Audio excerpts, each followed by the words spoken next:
Hi everyone, I'm Asma Mushtaq from the EE Vibe. So in this video lecture, I'm going to explain for loop with examples and we will see how we can perform the repetition using this loop. The for loop has the syntax that is defined by the reserved keyword for. Then you have to initialize the variable. Okay, so we actually initialize the variable. You can also mention the data type along with the name of the variable and you can initialize it at any value. So let's say I am starting a for loop who will start the counting from 1, then the semicolon. Here I have to mention the condition for how many number of times this loop should continue. So I will write assuming that I is less than equal to 20 and then I will increment the count accordingly. Assuming that I just want to increment the value in the variable by just 1, so I will write it as I plus plus. You can also specify the increment differently, like if you want to increment the count by 2 every time, so you can write it as I is equal to I plus 2 or I plus is equal to 2. Okay, so both methods will work. Now then you have to write these curly brackets, and within these curly brackets what you mention the body of the loop. If you draw the flow chart of this for loop, how it works, first it actually initializes the variable. So here you can start the for loop, it's the start, and initialize variable. After the initialization of the variable, the next step is to check the condition.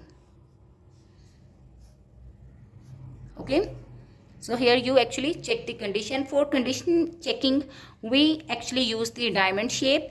Now if the condition is false, then you exit from the for loop, and if the condition is true, then you enter within the body of the loop and execute the statements or the instructions that you have written inside the loop. So execute loop or body of the loop, and after that what you will do, you will increment in the count variable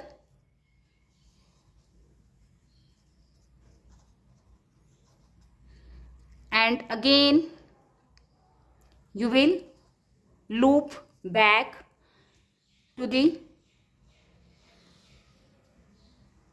checking the condition, and again if the condition is true, then you will continue the loop like that. So this is basically the flow chart of the for loop.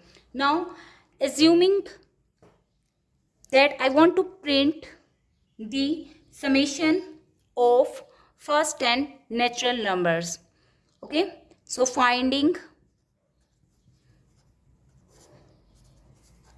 sums of first 10 natural numbers. Since I want to perform the addition repeatedly, so that's why I will use the for loop for this purpose. Okay, and I will always start the program with the main function. You can include the header files that you need to add in the program. Fine, so integer main, this is actually the beginning of the main function, and every time you start the execution starts from the main function. And here what I need to do, I will initialize a variable integer sum that will contain the summation of the first 10 natural numbers addition. So that's why I will initialize it at 0. If you do not initialize the variable at 0 and then you later on place the values in that, then what happens, there might be the possibility that this sum variable may contain some garbage value. So that's why always whenever you are going to perform the addition or place some resultant in a variable as a summation, it's better to initialize it first at 0 in order to clear the memory. Okay, now since I need to start the loop from the 1, so that's why I will write 4, and here integer I is equal to 1 because I want to add the number starting from 1. Then for how long I need to continue this loop? As long as I is less than equal to 10, and then the increment should be by 1, so that's why I plus plus. Now this is the body of the loop where I will actually write down the resultant. So sum should be equal to, sum is initially 0, sum plus I. Okay, and it should keep looping until the condition is met. And finally what I will do, I will print this sum by using the command cout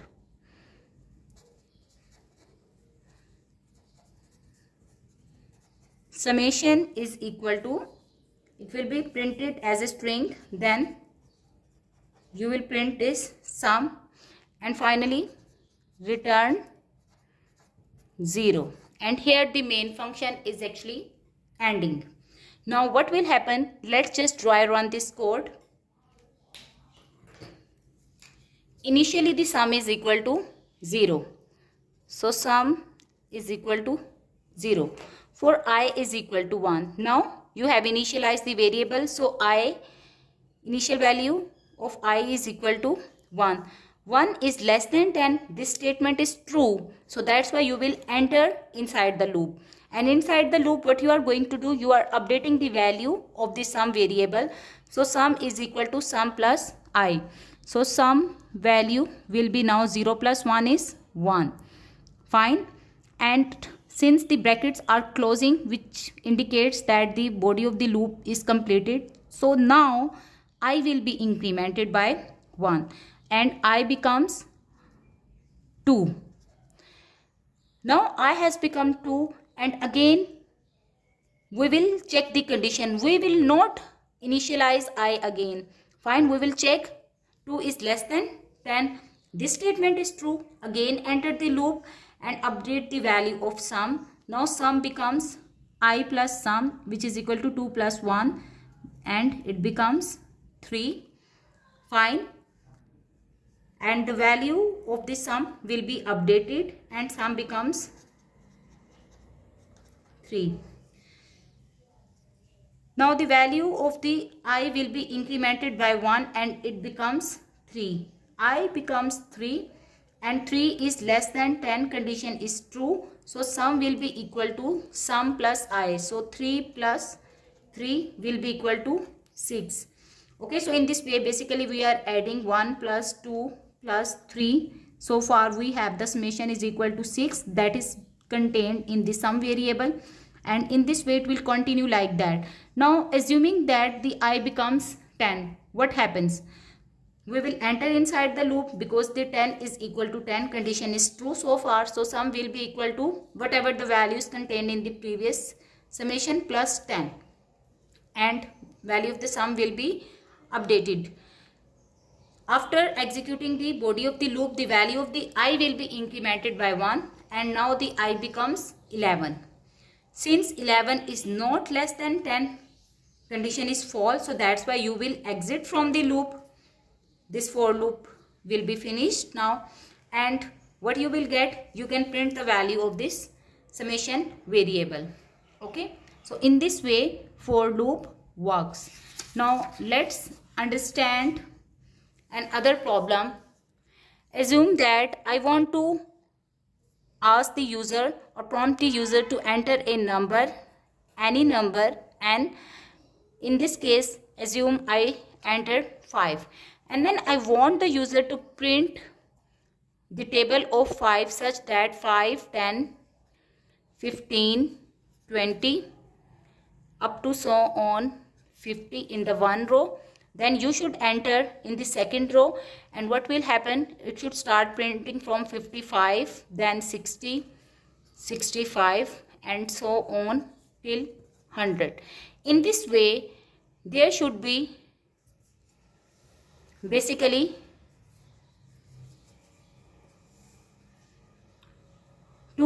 20 rows and 10 columns in the matrix where the table of the 5 is printed, and we want to do this problem using the for loop. Fine. So what I will do, in the main function I will ask the user to enter the desired number. So you can print the string, enter the value of the number, okay, and here you need to initialize a number, integer, and sorry, we will declare it because we want the user to enter that number. Okay, so see in that number. Now you can start the for loop. In the for loop, what I want to do, for integer I is equal to 1, because if the user has entered the number 5, then 5 should be multiplied by 1. So that's why I am setting the value of I is equal to 1. Then I should be less than equal to. This thing is important. How?